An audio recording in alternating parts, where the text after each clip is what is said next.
दोस्तों नमस्कार। जो आज हमारा टॉपिक है वो है कोहलबर्ग का नैतिक विकास का सिद्धांत पार्ट 2।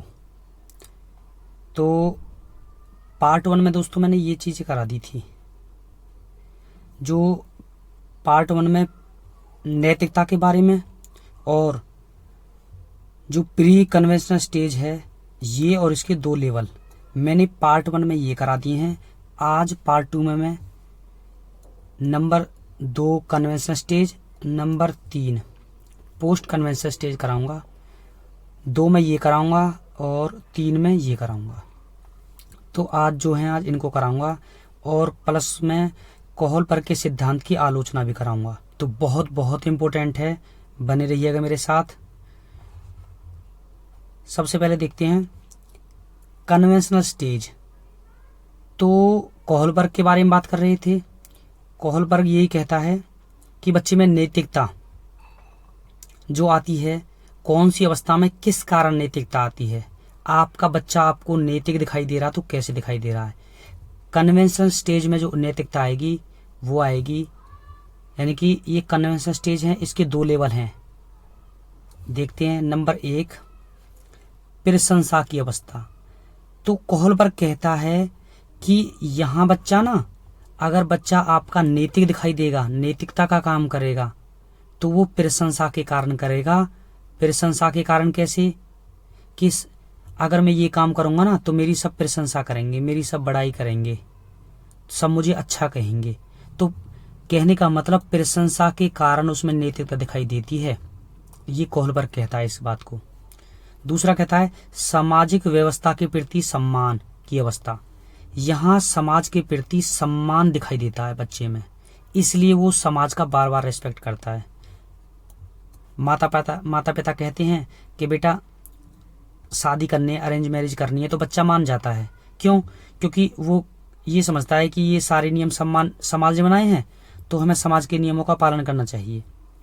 तो कहीं ना कहीं वो समाज का सम्मान चाहता है, इसलिए वो जो भी काम करता है तो समाज के प्रति सम्मान पाने के लिए उसमें नैतिकता आती है। तो वे सामाजिक उम्मीदों को पूरा करने के लिए अच्छा लड़का अच्छी लड़की होने की भी कोशिश करते हैं। तो कहीं ना कहीं इस स्टेज में अच्छा लड़का अच्छी लड़की की भी बात होगी कि हर कोई अपने आप को, सब ये कहें कि ये तो बहुत अच्छा लड़का है, इस वजह से भी काम करता है, इस वजह से नैतिकता दिखाता है। सब ये कहें तो बहुत अच्छी लड़की है, इस वजह से वो सब बहुत अच्छा काम करते हैं। तो प्रशंसा की अवस्था है जो तीसरा लेवल है, उसे बता रहा हूं मैं। कन्वेंशनल स्टेज का तीसरा लेवल, इसके अन्य नाम है स्टेज ऑफ एप्रिसिएशन, यानी कि प्रशंसा की अवस्था। किसी बुक में देखा रखा है इंटरपर्सनल कॉन्कोर्डेंस ओरिएंटेशन, ये भी है। और किसी बुक में दिखा रखा है good boy good girl orientation भी बोल सकते हैं इस अवस्था को। इस अवस्था के अन्य नाम ये हैं, हिंदी में नाम चेंज हो जाते हैं, इसलिए मैं बार बार इंग्लिश में दिखा रहा हूं आपको। गुड बॉय गुड गर्ल भी कह सकते हैं किसको? थर्ड स्टेज को। Good boy good girl third stage को बोलते हैं, तीसरी अवस्था, जो किसमें आती है? कन्वेंशनल में स्टेज में आती है। क्योंकि सब उसे अच्छा लड़का कहें, सब अच्छी लड़की कहें, इस चक्कर में भी तो बच्चे काम करते दिखाई देते हैं आपके घरों में। नेक्स्ट देखते हैं अब। जैसे इस अवस्था में बच्चा जो भी करता है वह दूसरे लोगों के द्वारा उसकी प्रशंसा प्राप्त करने के लिए करता है, ताकि दूसरे लोग उसकी प्रशंसा करें, इस चक्कर में भी करता है बच्चा। तो कहने का मतलब है दूसरों की प्रशंसा प्राप्त करने के लिए भी बच्चा आपका नैतिक काम करता है। नेक्स्ट लाइन, इस अवस्था में बच्चा उन्हीं व्यवहारों को उचित और नैतिक मानता है जिनके लिए वे परिवार, स्कूल, पड़ोस, मित्र से प्रशंसा प्राप्त करें। कहने का मतलब जो देखना भाई तुम, जो भी व्यक्ति उसकी बहुत ज्यादा बड़ाई करता है ना, बच्चे की बहुत ज्यादा प्रशंसा करता है, उसका काम बहुत करते हैं बच्चे। आपने खूब देखा होगा जिसकी प्रशंसा, जो भी व्यक्ति सबसे ज्यादा प्रशंसा करेगा बच्चा उसी का काम करेगा। नेक्स्ट, तो कहने का मतलब ये है, इसको ध्यान रखना दोस्तों, प्रशंसा की अवस्था के 3 ये नाम हैं और ये आएगा कन्वेंशनल का स्टेज में, जो दूसरी स्टेज का लेवल 3। नेक्स्ट है सामाजिक व्यवस्था के प्रति सम्मान की अवस्था। इसके अन्य नाम हैं authority, social order, maintaining orientation, यानी कि कानून और व्यवस्था बनी रहे समाज में। लॉ एंड ऑर्डर ओरिएंटेशन ही बोलते हैं इस अवस्था को। Stage of respect for society, समाज के लिए सम्मान की अवस्था बोलते हैं। तो 3 नाम हैं, ये 3-4 बुकों से मिला के हैं, देख लेना आप। तो कई बार देखा होगा फेसबुक पे, व्हाट्सएप पे दिखाई देते हैं, तो इसलिए दिखाई देते हैं कि कहीं ना कहीं उन्हें सम्मान मिले, ये समाज के प्रति। कहने का मतलब है यानी कि इस तरीके से आपको दिखाई देगा, बहुत से लोग नैतिक कार्य करते दिखाई देंगे। क्यों? ताकि उनका समाज में सम्मान रहे और खुद वो भी समाज में सम्मान के हकदार हों। तो देखते हैं सामाजिक व्यवस्था के प्रति सम्मान की अवस्था। इस अवस्था में प्रवेश से पहले बालक समाज को केवल इसलिए महत्वपूर्ण मानता है कि वह उसकी प्रशंसा करता है। इससे पहले की बात कर रहा हूं मैं, इस अवस्था से पहले की अवस्था यानी कि तीसरी अवस्था, प्रशंसा की जो तीसरा लेवल है वो, उसकी बात कर रहा हूं। लेकिन अब वह समाज को स्वयं एक लक्ष्य मानने लगता है। इस अवस्था में पहुंचकर स्वयं यह समझने लगता है कि सामाजिक नियमों के विरुद्ध, ये लाइन बहुत अच्छी है भाई, ये आपको सब कुछ बता देगी दोस्तों, कि सामाजिक नियमों के विरुद्ध प्रत्येक कार्य अनैतिक होता है। इसलिए वो माँ बाप अरेंज मैरिज करते थे तो अरेंज मैरिज करता है। समाज के बहुत से ऐसे कार्य होते हैं जो उसकी नज़र में बेकार होते हैं।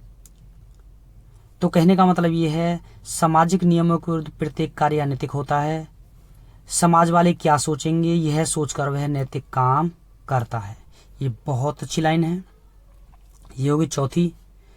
नेक्स्ट है, इसी की चौथी अवस्था को अच्छा लड़का अच्छी लड़की बनने की उन्मुखता भी बोल सकते हैं।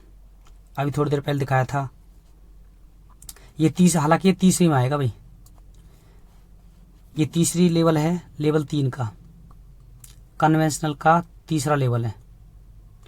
इस अवस्था में नैतिक व्यवहार वह समझा जाता है जो दूसरों को प्रसन्न करे और दूसरों द्वारा स्वीकृत हो। इस अवस्था में बच्चा दूसरों की नजर में अच्छा लड़का अच्छी लड़की बनने की सोचता है। अब क्वेश्चन है, ये मैंने बता दिया है, तीसरा जो लेवल है वो प्रशंसा की अवस्था है, चौथा लेवल है समाज के प्रति सम्मान की अवस्था है। इसके अन्य नाम अच्छा लड़का अच्छी लड़की बोल सकते हैं। तो मैंने करा दिए हैं, देखना क्वेश्चन किस प्रकार से बनते हैं। सीटेट 2016 में आया था, किसी बच्चे का दिया गया विशिष्ट उत्तर कोहलबर्ग के नैतिक तर्क के सोपानों की विषय वस्तु के किस सोपान के अंतर्गत आएगा? कि यदि आप ईमानदार हैं तो आपके माता पिता आप पर गर्व करेंगे, इसलिए आपको ईमानदार रहना चाहिए। यानी कि इस बात को लोग कहते हैं, किसको? एक बच्चे को, यदि आप ईमानदार हैं तो आपके माता पिता भी आप पर गर्व करेंगे। तो इस चक्कर में बच्चा अच्छा बनने की सोचेगा ताकि उसके माता पिता भी उस पर गर्व करेंगे, उसे बहुत अच्छा कहें। तो कहने का मतलब इस तरह की बात जहां आपको ये लगे ना कि मैं आपके लिए यह करूं, आप मेरे लिए यह करें, यदि आप ईमानदार हैं, यदि आप अच्छे हैं तो आपके माता पिता भी बहुत अच्छे होंगे। तो इस तरीके से बच्चे को अच्छा बनाने की कोशिश की जा रही है, उसे मोटिवेट किया जा रहा है। तो कहने का मतलब इस तरह की बात कन्वेंशनल स्टेज की तीसरे में आएगी। कन्वेंशनल जो स्टेज है उसका जो तीसरा है प्रशंसा की अवस्था, प्रशंसा की अवस्था बोल दो या अच्छा लड़का अच्छी लड़की की बोल दो, वो है। तो कहने का मतलब इसका सही आंसर है 2, क्योंकि दंड तो हो नहीं सकता, दंड तो आता है पहली में अवस्था में, सामाजिक संकुचन आता है तीसरी अवस्था में, जो तीसरी वाली आएगी पोस्ट कन्वेंशनल। हमारे पास 2 बचे, अच्छा लड़का अच्छी लड़की।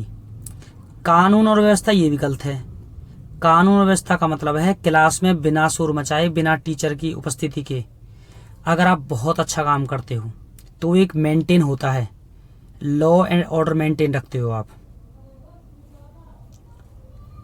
नेक्स्ट है, एक बच्चा तर्क प्रस्तुत करता है कि आप मेरे लिए यह करें और मैं आपके लिए यह करूंगा। तो कहीं ना कहीं आप मेरे लिए यह करें और मैं आपके लिए यह करूंगा। अगर मैं ये कहूं कि मैं आपको मान लो इंग्लिश पढ़ाऊंगा और आप मेरे को मैथ पढ़ाओगे, तो आप मेरे को क्या कहोगे? सामाजिक अनुबंध कहोगे या फिर अच्छा लड़का बोलोगे? मेरे को तो यही बोलोगे कि भाई बहुत अच्छा बच्चा है, आप मेरे लिए सर यह करो और मैं आपके लिए यह करूंगा। तो इस तरीके की बातें भी दोस्तों आएंगी अच्छा लड़का अच्छी लड़की अभिमुखीकरण में। नेक्स्ट दूसरा देखते हैं, सामाजिक अनुबंध। ये गलत होता है, ये आएगा पोस्ट कन्वेंशन स्टेज में। दंड और आज्ञा पालन, ये भी गलत है, ये आता है केवल प्री कन्वेंशन स्टेज में। नेक्स्ट क्वेश्चन, ये आया था स्टेट पीजीटी दिसंबर 2017 और 19 में। एक अच्छा लड़का और अच्छी लड़की की ओर उन्मुख होना संकेत है, तो बताओ कौन सी अवस्था है? पूर्व का मतलब प्री कन्वेंशनल, लोक संगत का मतलब कन्वेंशनल और उत्तर कन्वेंशन का मतलब पोस्ट कन्वेंशनल। तो बताओ कौन सी है? तो सही आंसर है लोक संगत नैतिकता, यानी कि कन्वेंशनल स्टेज, ये वाली। नेक्स्ट है, निम्नलिखित में से कौन सा कोहलबर्ग के नैतिक विकास के चरणों का लक्षण है? ये बाद में छोड़ देना क्योंकि ये बाद में आएगा आलोचनाओं में, फिलहाल के लिए। नेक्स्ट है, सीटेट 2014 में हर बार क्वेश्चन इससे आ रहे हैं, हर बार कोहलबर्ग के जरूर आते हैं 2-3 क्वेश्चन सीटेट में, इसलिए गौर करें। एक शिक्षिका अपनी कक्षा से कहती है कि सभी प्रकार के प्रदत्त कार्य होता है दोस्तों असाइनमेंट का निर्माण इस प्रकार किया गया है कि प्रत्येक विद्यार्थी अधिक प्रभावशाली ढंग से सीख सके। जो असाइनमेंट बनाए हैं वो इतने अच्छे ढंग से बनाए हैं कि प्रत्येक विद्यार्थी उनमें सीख सके। अतः होता क्या है, सभी विद्यार्थी बिना किसी अन्य की सहायता से अपना कार्य पूर्ण करें, यानी कि बिना किसी सहायता से, बिना कोई डिस्टर्ब किए, बिना किसी सहायता से अपना कार्य पूर्ण करें। तो ये बात होगी लॉ एंड ऑर्डर वाली, एक लॉ एंड ऑर्डर ओरिएंटेशन, एक यानी कि कानून व्यवस्था जो मेंटेन कर रखी है। तो ये आएगा औपचारिक कन्वेंशनल की कानून और व्यवस्था में, ये एक ही बात है भाई, इसमें 3 ऑप्शन है। तो औपचारिक चरण की चौथी अवस्था है कानून व्यवस्था, उसमें आएगा समाज के प्रति सम्मान वाली में, उसका दूसरा नाम है लॉ एंड ऑर्डर। तो लॉ एंड ऑर्डर है उसमें कन्वेंशनल में, ये वाली स्टेज, इसे बोलते हैं फॉर्मल या फिर कन्वेंशनल स्टेज। देखो सभी बच्चे बिना किसी सहायता से अपना कार्य पूर्ण कर रहे हैं, तो कहीं ना कहीं एक मेंटेन, एक लॉ एंड ऑर्डर मेंटेन दिख रहा है, तो इसलिए इसको रखेंगे पहली वाली में। नेक्स्ट, कोहलबर्ग के नैतिक विकास के सिद्धांत के अनुसार परस्पर स्वरूप अभिमुखता का निर्णय किस स्तर पर होता है? तो परस्पर स्वरूप अभिमुखता, ये नाम है दोस्तों, और नाम बता रहा हूं मैं, ये जो नाम है ना परस्पर, इसको अरिहंत वाली बुक है उसमें दिखा रखा है नाम, इनको भी याद कर लेना। कई बार इनके नाम अरिहंत बुक में ये रखे हैं 6। 3 तो स्टेज हो गई, ये स्टेज तो सेम रहेंगी सभी बुकों में, लेकिन जो 6 लेवल है ना, ये इनको राइटर ने अलग नाम दे रखा है। तो परस्पर एक रूप अभिमुखता, इंटरपर्सनल कॉन्कोर्डेंस ओरिएंटेशन बताया था मैंने, जब अभी थोड़ी देर पहले बताया था तीसरी अवस्था का नाम इंटरपर्सनल कॉन्कोर्डेंस ओरिएंटेशन ही बताया था। तो इनको भी याद कर लेना, चौथी अवस्था ये है, 5वीं ये है, 6ठी ये है, चौथी ये है, इनको भी कर लेना याद। तो परस्पर एक रूप अभिमुखता तीसरी में आएगी, लेवल तीसरा और स्टेज दूसरी कन्वेंशनल में। तो अब देखना आंसर, तो आंसर बताओ क्या बनेगा? ये बनेगा परस्पर एक रूप अभिमुखता, यानी कि ओरिएंटेड, ओरिएंटेशन यानी कि ये वाला, तो ये आएगा आपका परंपरागत, इसमें कन्वेंशनल, ये वाला। नेक्स्ट अब है तीसरी अवस्था, उत्तर पारंपरिक अवस्था, पोस्ट कन्वेंशनल। तो इसमें कोहलबर्ग कहता है कि इसमें बच्चे में नैतिकता कैसे दिखाई देती है।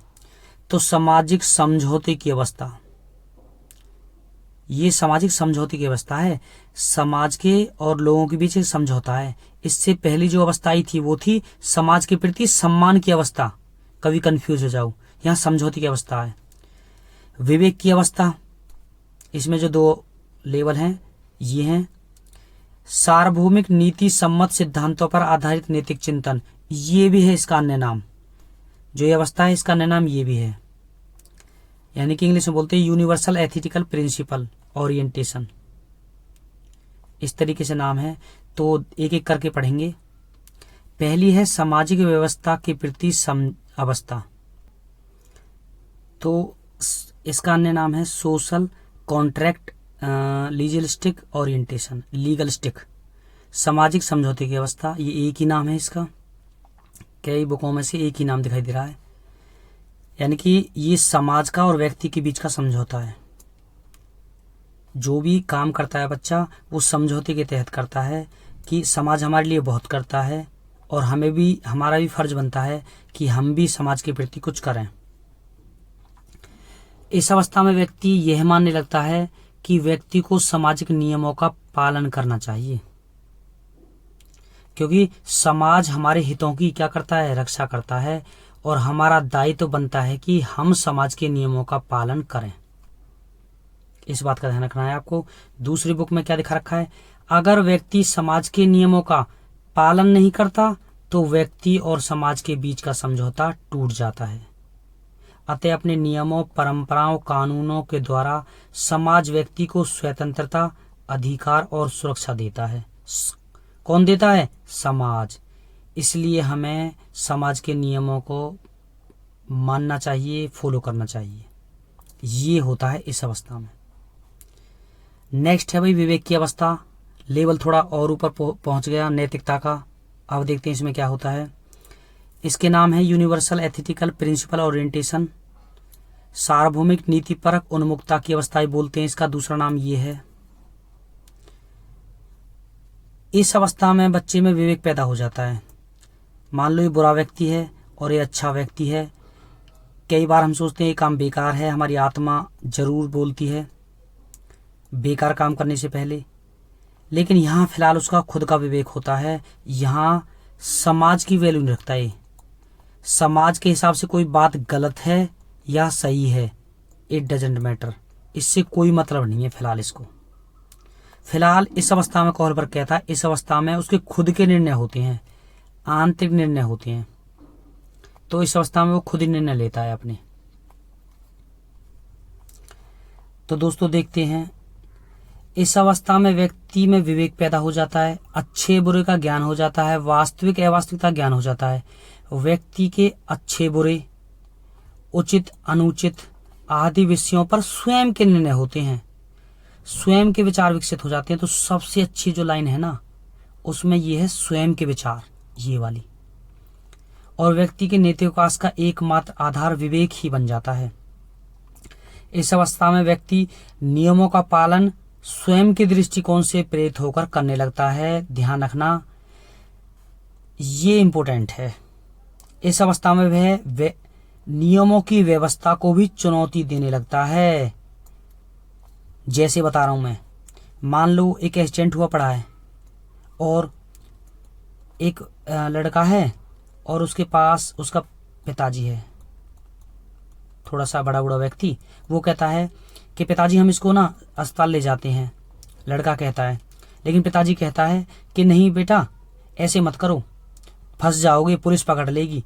तो ना तो पिता की बात मानेगा और 10-12 लोग कहेंगे, समाज कहेंगे तो भाई इसको मत ले जाओ, तुम खुद फंस जाओगे बेटा।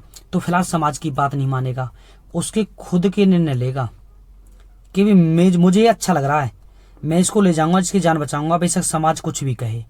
तो कहने का मतलब ऐसी अवस्था जहां उसके खुद के निर्णय होते हैं, वो समाज की परवाह नहीं करता। कई बार देखा होगा एक केस आता है लव मैरिज का, लव मैरिज और अरेंज मैरिज। तो बच्चा क्या करता है, उससे बहुत बंदे बोलते हैं भाई अरेंज मैरिज कर, लेकिन वो क्या करता है, वो कहता है भाई मैं तो लव मैरिज करूंगा, बेशक समाज वाले, मेरे घर वाले, मेरे रिश्तेदार कुछ भी कहें। तो कहीं ना कहीं उसका खुद का विवेक होता है नैतिक काम में, किसी भी काम में।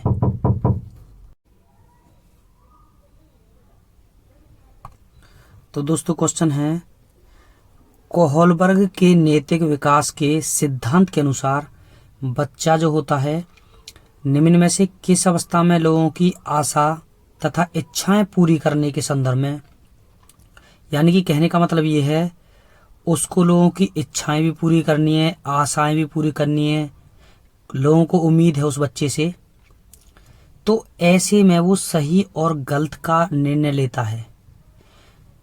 सही और गलत का निर्णय लेने की जो अवस्था है बच्चे की, वो कौन सी मानी जाएगी? आंसर देखना, आप खुद ही देखना। 3 अवस्था है भाई, कोहलबर्ग ने 3 अवस्था दिए, 1 2 3, इनमें से आंसर है, चौथी तो है ही नहीं। अब देखते हैं, आप खुद बताना।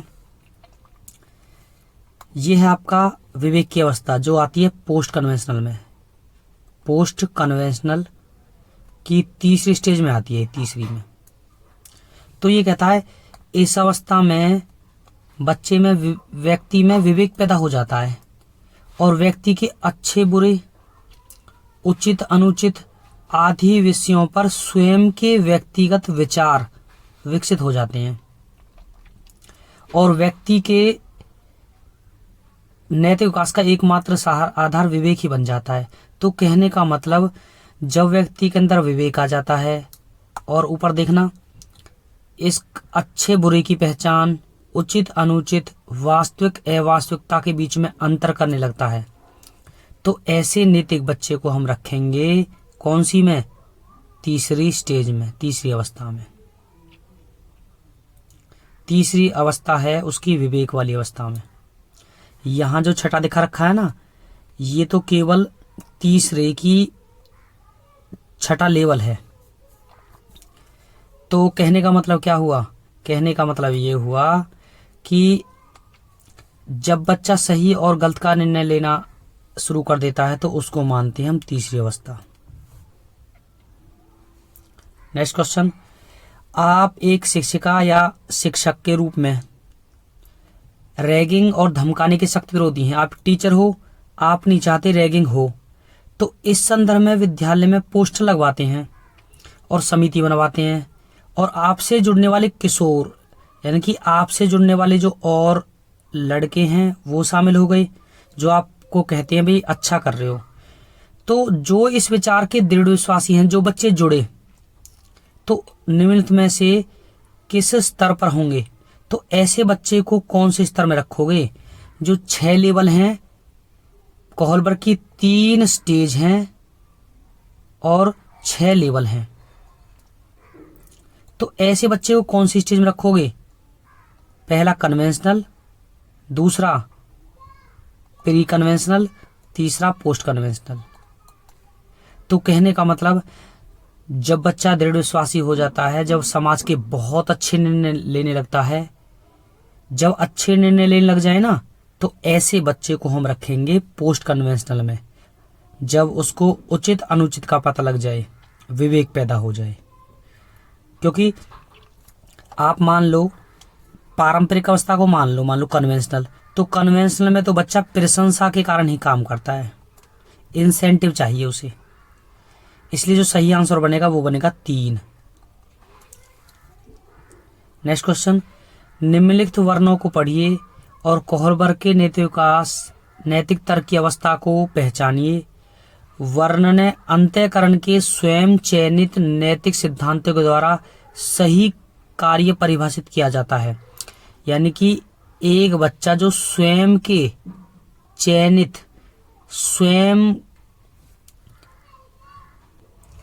स्वयं के चयनित नैतिक सिद्धांत के द्वारा ऐसा कार्य करे जो कानून और सामाजिक समझौते पर ध्यान दिए बिना संपूर्ण मानवता के लिए वैध होता है।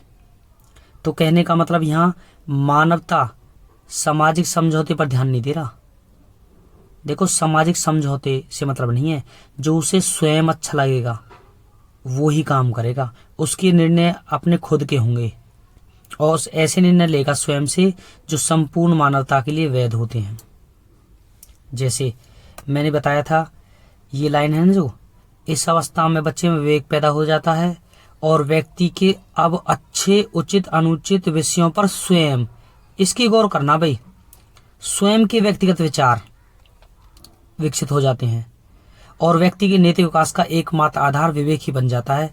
तो जहां व्यक्ति स्वयं निर्णय लेने लगता है तो वो है तीसरी स्टेज, यानी कि पोस्ट कन्वेंशनल। पोस्ट कन्वेंशनल तीसरी स्टेज की छठा लेवल जो दिखा रखा है। तो फिर सही आंसर बनेगा हमारा स्वयं चयनित निर्णय लेने का मतलब बनेगा ये आपका सार्वभौमिक नैतिक सिद्धांत, यूनिवर्सल एथिकल प्रिंसिपल ओरिएंटेशन ही बोलते हैं। अभी बताया था, देखो एक बार, यूनिवर्सल ओरिएंटेशन प्रिंसिपल ये बताया था। तो सही आंसर बनेगा एक। कोहलबर्ग के नैतिक विकास के सिद्धांत एवं उसके विभिन्न स्तरों के अनुसार जो लेवल हैं, 6 लेवल, निम्न में से कौन सा सोपान या कौन सा लेवल उनके द्वारा प्रतिपादित नहीं है? तो ईगोसेंट्रिक है, इंटरपर्सनल कॉन्कोर्डेंस ये भी है, इंडिविजुअलिटी एक्सचेंज ओरिएंटेशन ये नहीं है, सोशल कॉन्टैक्ट ये भी है। तो कहने का मतलब ये नहीं है, बाकी ये भी है और ये भी है। आप देख लेना, ये कुछ डायग्राम है, इनमें ये 6 लेवल हैं और 6 लेवल दिखा रखे हैं, इनमें से देख लेना। पनिशमेंट को, इंस्ट्रूमेंटल रिलेटिव को ईगोसेंट्रिक बोलते हैं, ईगोसेंट्रिक। तो ये देख लेना, ये काम आएंगे आपके। अब है कोहलबर्ग के सिद्धांतों की आलोचना भी हुई है भाई। कोहलबर्ग के सिद्धांतों की आलोचना कैसे हुई है? पहला है नैतिक विकास में संस्कृति की भूमिका पर अपर्याप्त ध्यान। एक तो ये बात है कि जो कोहलबर्ग ने ना नैतिक विकास दिया है, तो लोगों की संस्कृति की भूमिका पर, लोगों के कल्चर पर बहुत कम ध्यान दिया है। वो कैसे? आप देखो ना कि किसी देश के कल्चर अलग होता है, भारत देश का कल्चर अलग है, विदेशों का अलग है, और ऑस्ट्रेलिया का अलग है, अमेरिका का अलग है। तो कहने का मतलब जरूरी नहीं है कि हर देश के बच्चों का कल्चर ऐसा हो, संस्कृति ऐसी हो कि सब बच्चे दंड के कारण करें। हमारे देश के कम से कम 80% बच्चे तो उस टाइम जब ये सिद्धांत बना था, उस टाइम तो बिना दंड के कारण ही काम करते थे। मतलब सब देश की संस्कृति अलग होती है, इसलिए हो सकता है कुछ बच्चों में दंड के कारण काम ना करके अपने उनका खुद का ही बहुत ऐसे उन्हें संस्कार मिले हों जिनके कारण वो काम करते हों, नैतिकता आती हो। तो एक तो आलोचना इसलिए हुई है कि उन्होंने संस्कृति पर ध्यान नहीं दिया है, एक तो ये ध्यान कर लेना। दूसरा, नैतिक व्यवहार पर ध्यान न देना।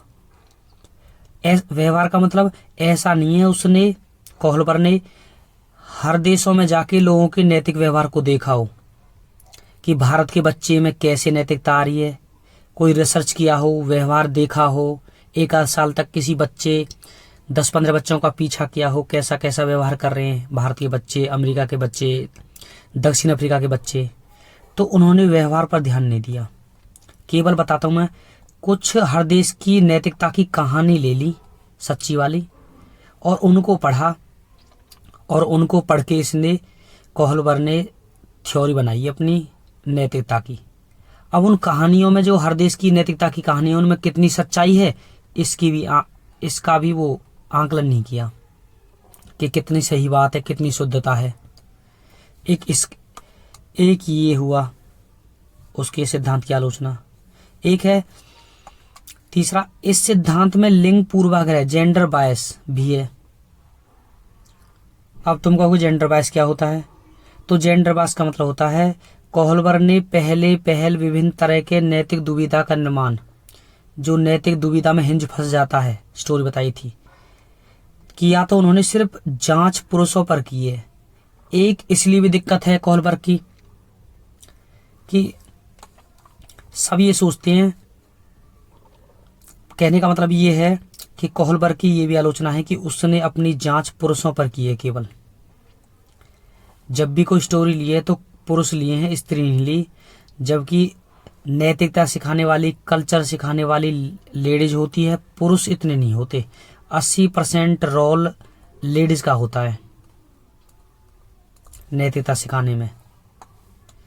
नेक्स्ट, चौथा है कोहलबर्ग का सिद्धांत अन्य सिद्धांतों के समान यह मानता है कि जैसे जैसे व्यक्ति की उम्र बढ़ती है ना, वैसे वह नैतिक विकास के विभिन्न अवस्थाओं को क्रमवार ढंग से पार करता है। लेकिन ये चीज देखो ना आप कि जैसे जैसे व्यक्ति की उम्र बढ़ जाती है वैसे वो 6 की 6 अवस्थाओं को पार कर लेता है, ये कहता है 6 की 6 अवस्थाओं को। लेकिन इस बात को पूरे वर्ल्ड के लोग गलत मानते हैं। पूरे वर्ल्ड के जितने फिलोसफर हैं वो गलत मानते हैं। वो कहते हैं कि वो कहता है कि 6 अवस्थाओं को पार कर जाता है, जबकि सारे संसार के फिलोसफर मानते हैं केवल 4 अवस्था तक तो हम बात मानते हैं कोहलबर्ग की। केवल 4 अवस्थाओं तो ठीक है, बाकी 6ठी अवस्था है जो विवेक की अवस्था, विवेक की अवस्था तक हर कोई नहीं पहुंच पाता। अच्छे बुरे के बारे में निर्णय लेना हर किसी के बस की बात नहीं है। दक्षिण अफ्रीका के लोग तो ऐसे हैं जो आदिवासी टाइप के हैं, जो हुलाला जंगल में ले जाते हैं, तो उनके अंदर तो विवेक जिंदगी में नहीं आता। वो तो कोहलबर्ग की केवल 4 लेवल को ही पार कर पाते हैं, 4 लेवल और 2 स्टेज को ही पार करते हैं, उनमें विवेक तो आता ही नहीं है। आप दूर क्यों जा रहे हो? तुम्हारे भारत में भी कुछ लोग ऐसे हैं जो उचित निर्णय विवेक की अवस्था में नहीं पहुंच पाते। कई बार हमारे सामने भी निर्णय होता है अच्छे बुरे में से पहचान करने का, हम खुद नहीं कर पाते। तो विवेक की अवस्था तक हर कोई नहीं पहुंच पाता, इसलिए वो इसकी आलोचना करते हैं। वो केवल 4 चरणों को मान्यता देते हैं, शुरू के 4 चरणों को, कि 4 लेवल ठीक हैं। अब देखते हैं, ये इंग्लिश में है, देख लेना इनको एक बार। वो बार बार कह रहा है इन्वॉल्व बॉयज, एक लिमिटेशन है उसकी कि उसने लड़कों पर ही जांच की है। ये इंग्लिश के हैं। जैसे जेंडर बायस का मतलब होता है अपनी जांच सिर्फ पुरुषों पर की है, ये वाला, ये देख लेना। और गिलिगन का मतलब है भाई, कोहलबर्ग के आलोचक में एक बंदे का नाम आता है, वो है गिलिगन, ये वाला।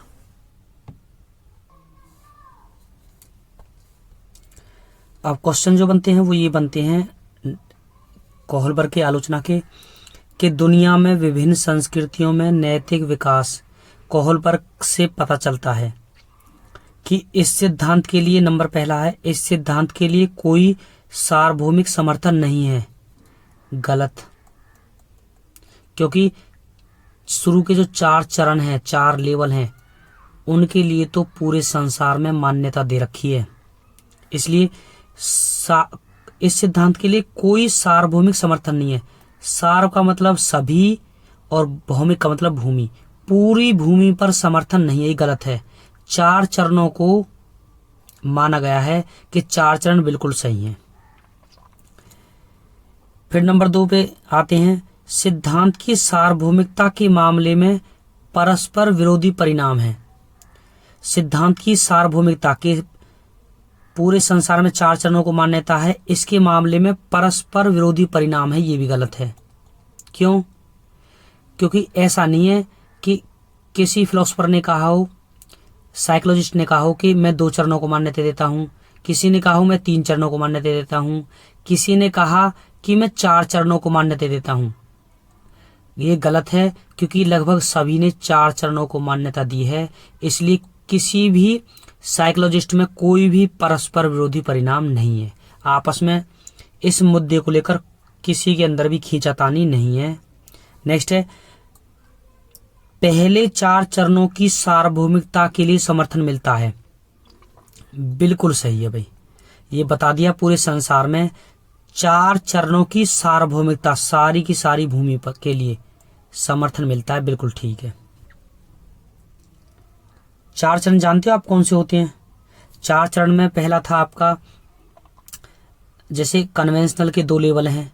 4 चरण का मतलब पहला पनिशमेंट के कारण, दूसरा ईगोसेंट्रिक के कारण, तीसरा प्रशंसा के कारण बच्चे में नैतिकता आती है, चौथा समाज के प्रति सम्मान के कारण नैतिकता आती है, कि समाज, मैं काम करूंगा तो समाज मेरा सम्मान करेगा। तो ये 4 चरणों को ही मान्यता मिली है, और सामाजिक समझौते के प्रति और विवेक की अवस्था, इसको मान्यता नहीं मिली। नेक्स्ट क्वेश्चन है, कोहलबर्ग के सिद्धांत की आलोचना इनमें से DSSC में आया था, बताना है आपको। यह नैतिक विचारों पर अत्यधिक जोर देता है।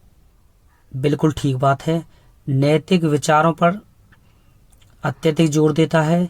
नैतिक व्यवहार पर बहुत कम जोर देता है। बिल्कुल सही, पहला बिल्कुल सही है भाई। मैंने बता दिया विचारों पर जोर देता है, क्योंकि इसने केवल और केवल कहानी से अपना थ्योरी बनाई है। कहानियों के माध्यम से कितनी शुद्धता है कहानियों, वो भी नहीं चेक की, इसलिए केवल थ्योरी बेस है। व्यवहार किसी पे रिसर्च नहीं की, लोगों पे रिसर्च नहीं किया कि वास्तव में इस देश के लोगों में नैतिकता है या नहीं।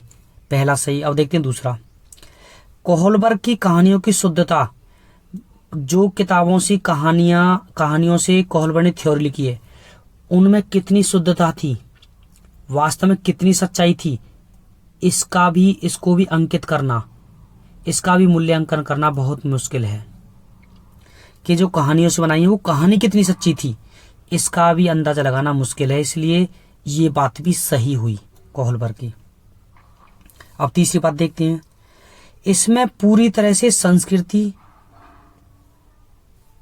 या लिंगचर पर विचार नहीं किया गया है। बिल्कुल सही है। देखो, संस्कृति का मतलब किस देश की कैसा कल्चर है, उस पर कोई ध्यान नहीं दिया,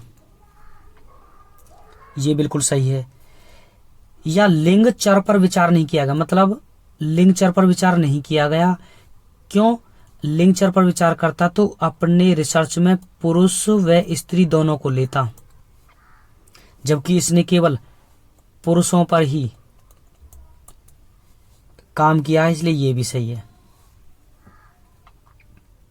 सही आंसर 3।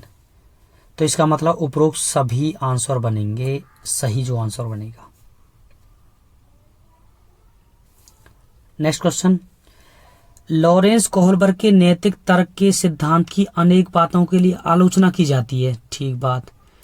इस आलोचना के संदर्भ में निम्नलिखित में से कौन सा कथन सही है? अब देखते हैं। नंबर 1, उस अपने सैद्धांतिक रूपरेखा पर पहुंचने के लिए कोहलबर्ग ने प्याजे के सिद्धांत को दोहराया है। गलत। आप कहोगे जी कैसे गलत है?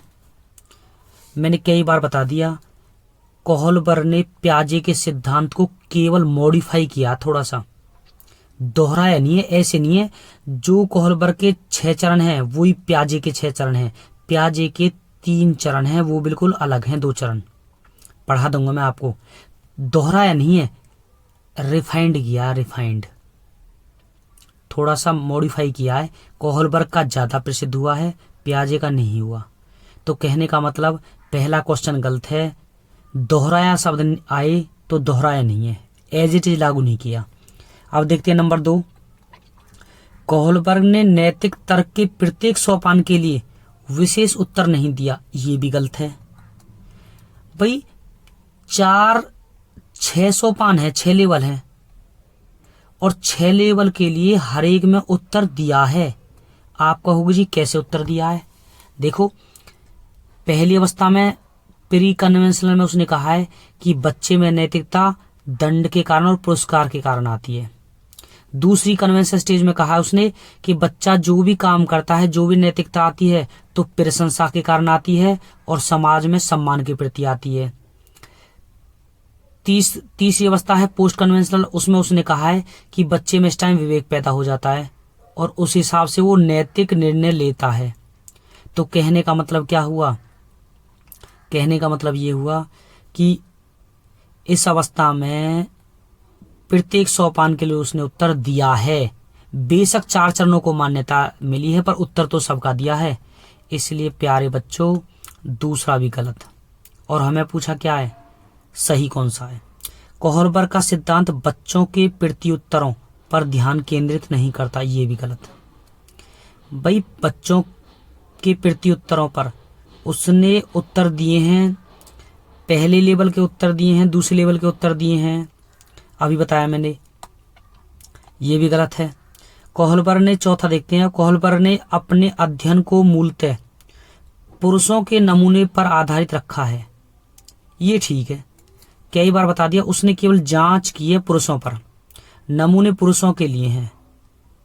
नैतिक दुविधा की जो कहानी बनाई वो पुरुषों पर है, तो सही आंसर 4। अब देखते हैं, आलोचकों में कैरल गिलिगन का नाम आता है। भाई कैरल गिलिगन एक लेडीज है, आप कभी जेंट्स सोच रहे हो। तो कैरल गिलिगन की आलोचना के अनुसार कोहलबर्ग के सिद्धांत लिंग भेद पर आधारित है।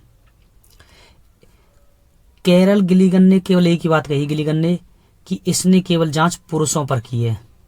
अब क्या कहा है देखना इस अपनी थ्योरी में। गिलिगन का कहना है कि कोहलबर्ग के सिद्धांत पुरुष रिवाजों पर आधारित हैं, केवल पुरुषों की ही बात करता है, पुरुषों पर ही जांच की है। नंबर दूसरी अगली लाइन में क्या कहता है, वे मानते हैं कि व्यक्ति अपने नैतिक निर्णय स्वतंत्र रूप से लेते हैं। नेक्स्ट लाइन में क्या कहता है, कोहलबर्ग के दृष्टिकोण में नैतिकता न्याय पर आधारित होती है, परंतु गिलिगन का मानना है कि कोहलबर्ग ने अपने नैतिक सिद्धांतों में देखभाल के दृष्टिकोण को शामिल नहीं किया है। पता, देखभाल करने वाली, देखभाल पे गौर करो भाई शब्द पे, देखभाल करने वाली माताएं होती हैं। जितनी देखभाल माता करती है ना उतना पुरुष नहीं करते। पुरुष तो अपने खाते हैं, पीते हैं, घूमने के लिए निकल जाते हैं। ये कोहलबर्ग कैरल कहता है, गिलिगन में नहीं कह रहा। तो कहने का मतलब है कि कोहलबर्ग ने अपने नैतिक सिद्धांतों में देखभाल के दृष्टिकोण को शामिल नहीं किया है। बिल्कुल सही बात है, देखभाल के दृष्टिकोण को शामिल करता तो लेडीज भी लेता अपनी जांच में, और नैतिकता का पाठ लेडीज ज्यादा सिखाती है, पुरुष नहीं सिखाते। नेक्स्ट कहता है वो, उन्होंने आपसी संबंध, एक दूसरे की चिंता की भावना, एक दूसरे की चिंता की भावना तो लेडीज रखती हैं, जेंट्स नहीं रखते। एक दूसरे के जुड़ाव की भावना को अपनी नैतिकता में कोई स्थान नहीं दिया है। एक दूसरे के जुड़ाव की भावना, एक दूसरे की चिंता करने वाली कौन होती हैं, लेडीज। जबकि उसने तो भेदभाव किया है, लिंग भेद किया है। किसने? कोहलबर्ग ने। कौन कहता है? गिलिगन। गिलिगन के अनुसार ऐसा इसलिए हुआ क्योंकि कोहलबर्ग खुद पुरुष है और उनके सिद्धांत पुरुषों पर किए गए शोध और उनके जवाबों पर आधारित हैं। ये देख लेना, आप डिटेल पढ़ लेना। तो ये देख लेना कि भाई बार बार वो पुरुषों की बात करता है, इसलिए गिलिगन का जो वो है थ्योरी वो लिंग भेद पर आधारित है। लिंग भेद पर गिलिगन की आलोचना में गिलिगन अकेला नाम आता है, आलोचक में किसी का नाम नहीं आता, और लिंग भेद पर आधारित है इसकी थ्योरी। तो क्वेश्चन बनेगा पहला, गिलिगन ने कोहलबर्ग के नैतिक विकास के सिद्धांत की आलोचना क्यों की है? तो पहला बनेगा क्योंकि यह रिश्तों के विषय में तर्क की भूमिका और दूसरों की चिंता को शामिल नहीं करता। बिल्कुल सही है, ये गिलिगन के अनुसार बिल्कुल सही है, क्योंकि रिश्तों के विषय में जितना लेडीज जानती है उतना जेंट्स नहीं जानते। दूसरों की चिंता, लेडीज को ज्यादा चिंता होती है बच्चों में नैतिकता का विकास होने की, तो ये बात बिल्कुल ठीक है। दूसरी लाइन में अलग बात है। दूसरी लाइन में कहता है क्योंकि यह निश्चित सांस्कृतिक समूह में उच्च स्तरीय नैतिक तर्क को नहीं पहचानता है। तीसरा है क्योंकि यह नैतिक सोच पर अत्यधिक जोर देता है, नैतिक व्यवहार पर जोर नहीं देता। बिल्कुल सही है, लेकिन दोस्तों ये गिलीगन के अनुसार सही नहीं है। गिलीगन के अनुसार तो पहला ही सही है। ये वैसे तो आलोचना है, लेकिन गिलीगन के अनुसार पूछा है क्वेश्चन, देखो एक बार पढ़ के। तो ये गिलीगन की स्टेज हैं, ये बिल्कुल अलग हैं। 3 है, pre conventional, conventional, post conventional, लेकिन इनके ये अलग हैं। किसने आलोचना की थी कि कोहलबर्ग सिद्धांत में नैतिक विकास में पारस्परिक संबंधों के महत्व की उपेक्षा की गई है? आलोचना में एक ही व्यक्ति का नाम आता है कि उसने पारस्परिक संबंध जो होते हैं, रिश्तों की भावना, संबंधों का महत्व, इसकी जो उपेक्षा करी है कोहलबर्ग ने, तो इसकी आलोचना करने वाला एक ही नाम है, कैरल गिलीगन, DSSB 2014 में। नेक्स्ट, एक बच्चा कुछ घरेलू कार्य करने के लिए प्रोत्साहन की मांग करता है। प्रोत्साहन का मतलब इंसेंटिव चाहिए उसे। जब कहने का मतलब वो कहता है कि आप मेरे लिए यह करें और मैं आपके लिए यह करूंगा, तो कहीं ना कहीं डिमांड करता है वो प्रोत्साहन की, इंसेंटिव की। और जहां इंसेंटिव डिमांड करने लगता है तो वो है आपकी सेकंड अवस्था। कौन सी? देखना, इस अवस्था में बच्चा जो भी करता है वह दूसरे लोगों के द्वारा उसकी प्रशंसा प्राप्त करने के लिए करता है। प्रशंसा क्या हुई? इंसेंटिव। प्रशंसा प्राप्त करने के लिए करता है। तो कहने का मतलब क्वेश्चन भी है एक बच्चा यह तर्क प्रस्तुत करता है कि आप मेरे लिए यह करें और मैं आपके लिए यह करूंगा। तो कहने का मतलब ये क्या हुआ? ये हुआ आपका इंसेंटिव की मांग कि भाई मैं आपको मैथ पढ़ा दूंगा, मेरे को इंग्लिश पढ़ा दो। तो ये आएगा, यानी कि कन्वेंशनल स्टेज की अवस्था है ये, कन्वेंशनल स्टेज का तीसरा लेवल, इसलिए यहां पे आएगा ये। लास्ट क्वेश्चन है, कोहलबर्ग के सिद्धांत के अनुसार नैतिक तार्किकता, बच्चे में नैतिकता जो आती है किस पर निर्भर करती है? संदर्भ, गलत। बाह्य उद्दीपक, ठीक। एक्सटर्नल स्टिमुलस, बिल्कुल ठीक। अब तुम कहोगे जी बाह्य उद्दीपक क्या है? तो बाह्य उद्दीपक होते हैं पुरस्कार और दंड। इनके कारण सीखता है बच्चा। प्रशंसा चाहता है, समाज में सम्मान चाहता है। तो ये जो दिखाई दे रहे ना बाहर की तरफ, इनको ही बोलते हैं एक्सटर्नल स्टिमुलस। इनके कारण ही बच्चे में नैतिकता आती है, कोहलबर्ग इस बात को कहता है। तो दोस्तों थैंक यू। आपको अच्छा लगा हो तो जरूर लाइक करें, सब्सक्राइब करें। डिसलाइक करें तो बता दें दोस्तों किस कारण किया है, हम कोशिश करेंगे। Thank you.